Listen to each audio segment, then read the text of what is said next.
In this video, I'm going to be going over neutral pelvic alignment as opposed to anterior or posterior tilt of the pelvis, and how to find whether we are in neutral alignment. Then I'll also talk about some corrective exercises that can be helpful if we tend to habitually be in the anterior or posterior pelvic tilt. So first of all, let's think about the bones of the pelvis that we can feel when we're standing. So if you feel at the side of the waist, we have the crests of the two ilia, or in singular ilium. And so this ridge of the bone that's called the spine or crest of ilium will come around to the front. And we can feel the point where this protrudes the most, the anterior superior iliac spine. And then we also can feel the pubic bone to the front of the lower pelvis. So if we put our hands like a triangle on those 3 points, and just march a little loosely so you're in natural alignment, and then check and see, are those 3 points, the 2 front ridges here of the top hip bones or ilia and the front of the pubic bone, are those points on the same plane, perpendicular to the ground or perpendicular to the floor? If we find that the ilia are tipped forward from the pubic bone, that's the anterior tilt, which tends to exaggerate our low back arch, which is called a hyperlordosis. If we find that the pubic bone is forward from the ilia, then this is going to be the posterior pelvic tilt, which tends to result in the flattened low back. So ideally, we want to be maintaining this neutral position when we're standing or when we're sitting in different positions. This will tend to put the least amount of stress on the discs of the lumbar spine, where there could be injury over time if we're holding an exaggerated or flattened curve. So what I'm going over here may be helpful for chronic low back pain. This is not meant as medical advice, so if you do have chronic pain, be sure to consult with a qualified healthcare practitioner for any diagnosis and treatment. However, that being said, these exercises may be helpful if you find that habitually you tend to be in the anterior or posterior pelvic tilt. It helps to have the knees a little soft when you're checking for your standing position. So think of those soft knees when you check for that. Now, when we're sitting, we can also think about when are we going to be in a neutral position of the pelvis. So when I'm sitting, I should feel like I'm sitting on the ischial tuberosities, or informally called the sit bones. So there's 2 bones on the bottom of the pelvis that you might feel that you're sitting on when you're sitting on a hard chair. So we want to be balanced on those. Also, if we're in our neutral position, there should be a slight inward curve to the low back here. So if we have the posterior tilt when we're sitting, then we're going to be losing that inward curve and going to more of a slump position. If we have an exaggerated low back curve, then there's going to be an anterior pelvic tilt, where the top ridges of the hip bones or ilia are tilted forward, exaggerating this curve. We could go through a seated cat-cow a few times. Inhale, looking up, rocking the top of the pelvis forward. Exhale, looking down, rocking the top of the pelvis back. And then finding that middle position between the two, where we can sit tall and upright with that slight inward curve. We can also think about the anterior tilt when we're on a hand and knee or quadruped position. So we can get onto the mat on hands and knees, pressing through all the fingertips. If this bothers your wrist at all, you can always make a fist. Now from this position, if I am going into the cow shape, where I lift the tailbone, belly sinks, chest lifts, shoulders relax, this is the anterior tilt. Then when I tuck the tailbone under and round up, this is going into the cat position, and this is the posterior pelvic tilt. So if I were to go through the 2 positions a few times, and then find the middle position in between the 2, then that should be neutral here. And again, there should be just a very small curve of the low back, just as when sitting. So we don't want to be flat, but we don't want to exaggerate a curve there either. Now, a last position in which we can think about the pelvic tilting is supine on the ground.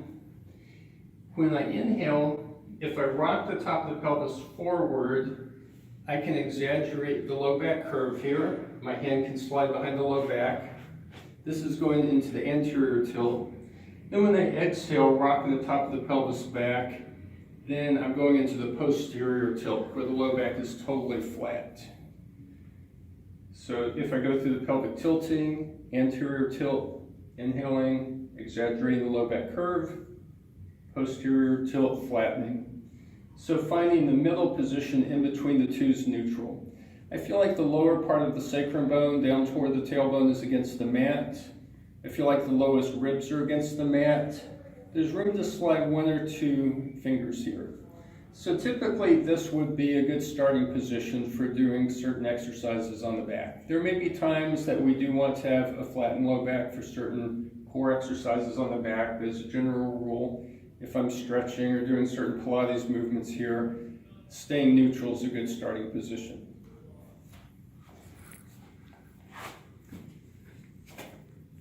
So I'm going to be going over some corrective exercises if you find that you tend to be in the anterior tilt or that you tend to be in the posterior tilt.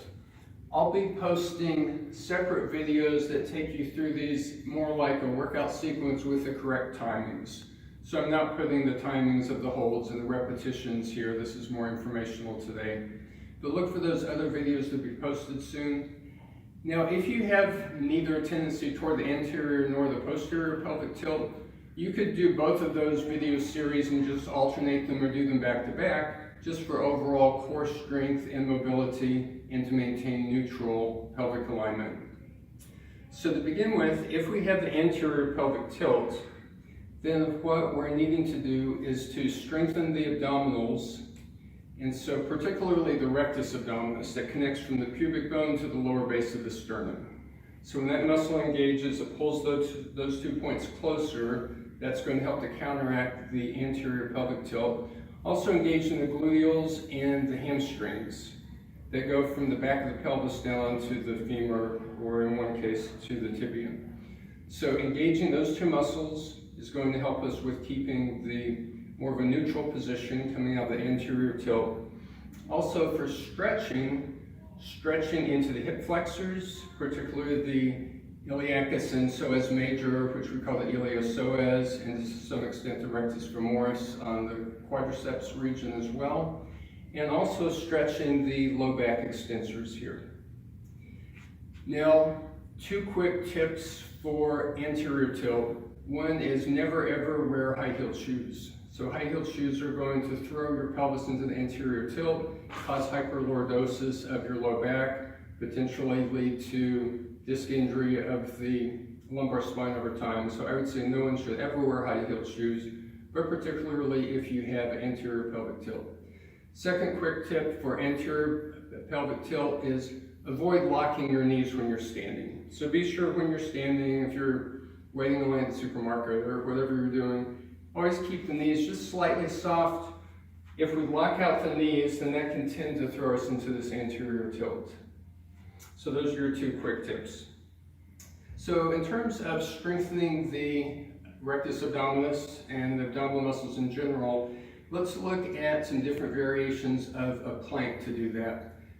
I'm going to suggest doing 2 sets of 30 seconds. And again, I'll put that timing in a subsequent video. So we could keep this pretty simple on the knees.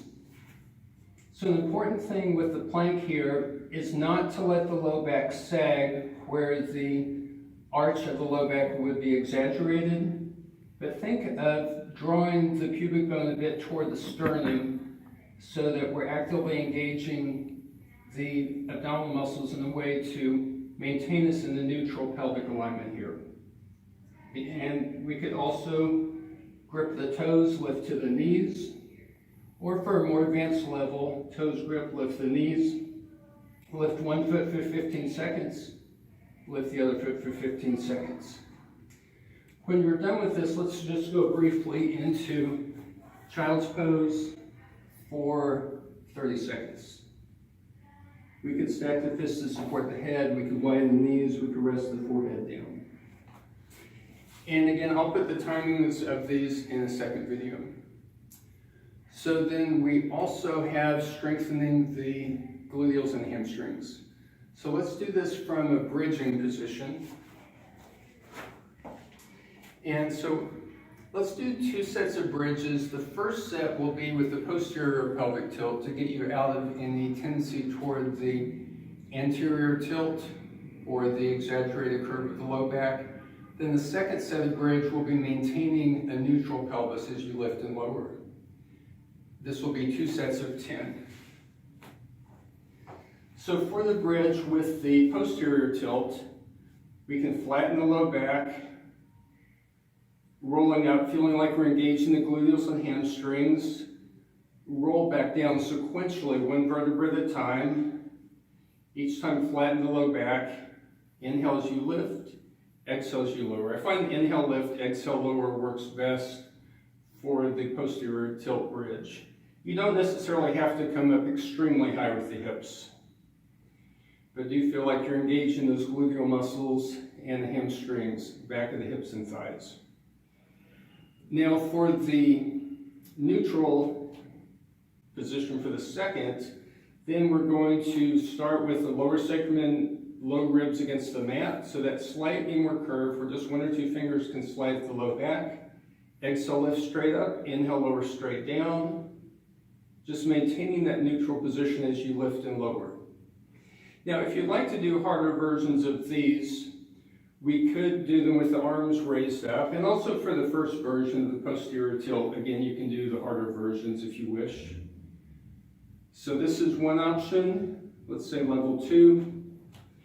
If we bring the feet together, lift one leg up, keeping the knees side by side, lifting and lowering. That could be a level 3, or level 4 could be lifting and lowering with the arms raised as well. We can do those more advanced versions for the posterior tilt bridge and for the neutral bridge as well. So those are the 2 muscle groups to strengthen for counteracting anterior tilt. Now for stretching, we have the hip flexors that we're going to be focusing on.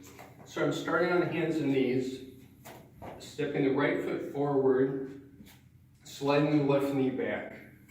I want the front knee directly over the foot. Now if I feel like I have too much pressure in the back knee, you can put weight in the top of your back foot. That'll lift some pressure off the back knee, or you can put extra padding under that back knee, like with the folded blanket. So for these stretches, I'm going to suggest 2 sets of 30 seconds on each side. Now I also could raise the arm up. I can lean a little bit toward the side of the front leg. I'm wanting to emphasize the stretch on the front of the left hip. And again, after I've done 30 seconds, then we'll switch, sliding that back leg back, front knee over the foot, and option of raising up with this right arm, option of leaning a little bit left. Emphasize the feeling of stretch on the front of the right hip. Now our last muscle group to stretch for the anterior pelvic tilt are the low back extensors or spinal erectors. And we can do this with a combination of moving cat-cow and then going into child's pose at the end. So we can do 10 repetitions of a moving cat-cow and then holding child's pose for 30 seconds. So for this moving cat-cow, start on the hands and knees. To begin with, lift the tailbone, lift the chest and head, slightly look forward, but we don't need to make a very big extension here. Then tuck the tailbone under, look down, and then slowly move back. The chest moving toward the thighs, elbows and forehead toward the ground. Scoop the chest forward and up, and then each time tuck under as you go back, feeling stretch in the low back as you're moving. So not really exaggerating the extension part as you're moving forward, but focus the stretch in the low back and the flexion. Now after doing 10 of these, then we can move back Staying in the child's pose. Support the head if needed, widen the knees if needed. If this is causing any discomfort in the knees, you could also put a folded blanket in between the calves and back of the thighs, and that can help in that case. Holding that for 30 seconds. So those are the exercises for the anterior pelvic tilt. Now, if you find that you tend to keep the posterior pelvic tilt, first of all, 2 quick tips for that. One is when you're sitting in a chair, avoid slumping back against the backrest. So this can be easy to fall into this habit, and a lot of our furniture isn't extremely well designed, and so the furniture may tend to put you into this position, but then the top of the pelvis rolls back, we lose our neutral curve of the low back, and then the posture further on up into the upper back and shoulders, and head and neck can be compromised as well. So we could, for one option, sit forward away from the backrest entirely, or we could get a low back support pillow.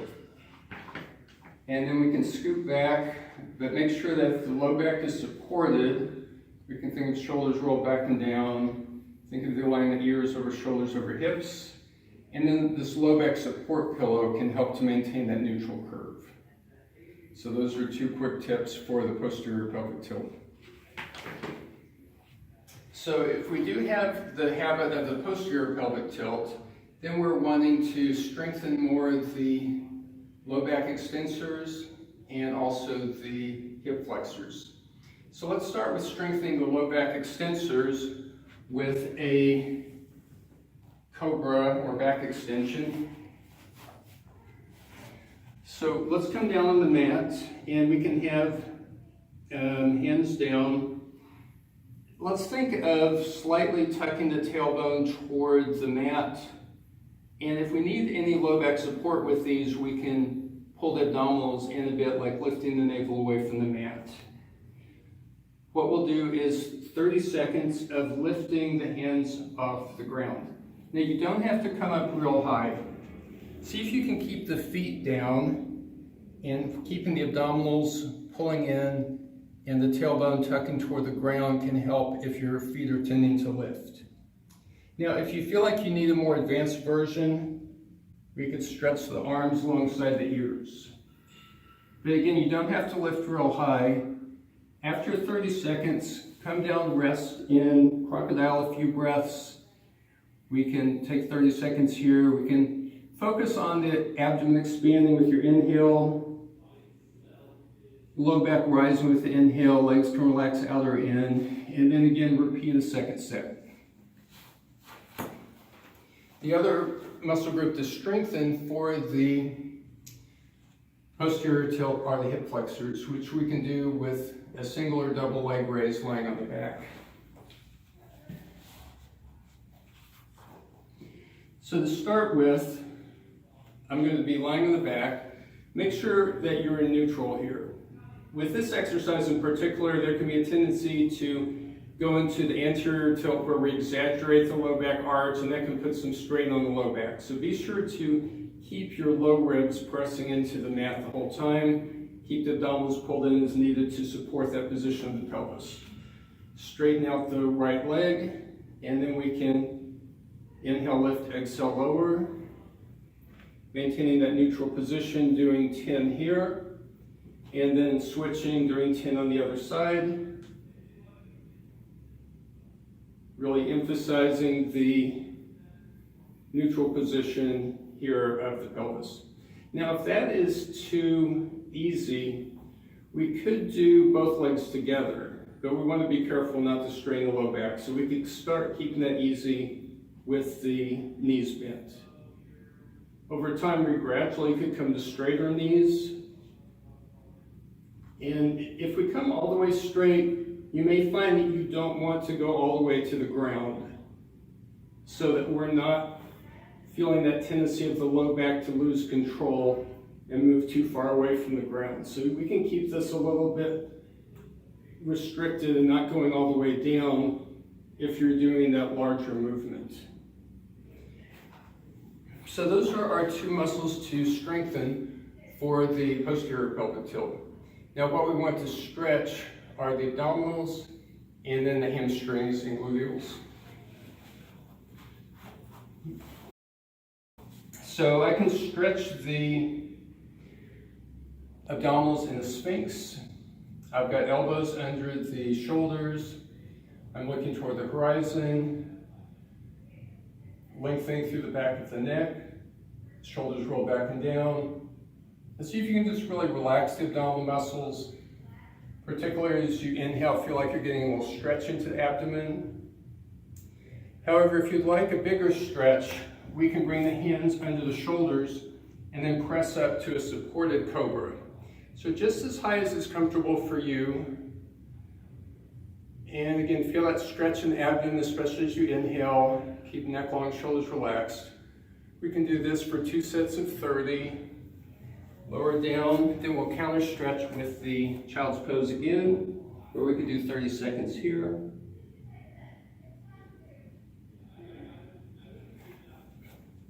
And then the last thing for us to do is to stretch the hamstrings and gluteals. So if we're lying on the back, we can take a strap, either a rigid strap like a yoga strap, or if it is a resistance strap, make sure it's pretty firm. And stretching up through the leg, and then let's straighten the other leg out. And then from here, we want to keep pressing down through the lower sacrum. So we don't want to go into that posterior pelvic tilt where you're fully flattening the low back. We can go a little bit deeper into this. We could just do a basic hold for 30 seconds for 2 sets on each side. Or we also could do a PNF or proprioceptive neuromuscular facilitation. So for that one, I would press down against the resistance of the strap for 6 seconds. And then I'm going to relax a little bit more into the stretch for 10 seconds and going through 4 cycles. So it's like I'm trying to move the heel toward the ground for 6 seconds, resisting by holding onto the strap, and then relaxing for 10 seconds. Again, doing 4 sets, and then going on to the other leg. Okay, after completing the PNF on the right leg, we also can do that on the left. And so next, let's stretch into the gluteals for 30 seconds on each side. So cross right ankle over left thigh, reach for that left thigh to pull toward the left shoulder. We're going to be holding for 30 seconds. You can hold the back of the thigh, or if you wish, hold on top of the knee. And then after 30 seconds, then we can switch over and do the other leg. And then come on down. So those are the exercise sequences for anterior and posterior pelvic tilting. If you do have any questions, you can leave them in the comments, and look for me to be posting video sequences in the next couple of weeks that take you through these as more of an exercise routine. If you enjoyed the video, then please hit like and subscribe, and if you'd like to be notified when I post new videos, then click the alarm bell next to the subscribe button. Thank you.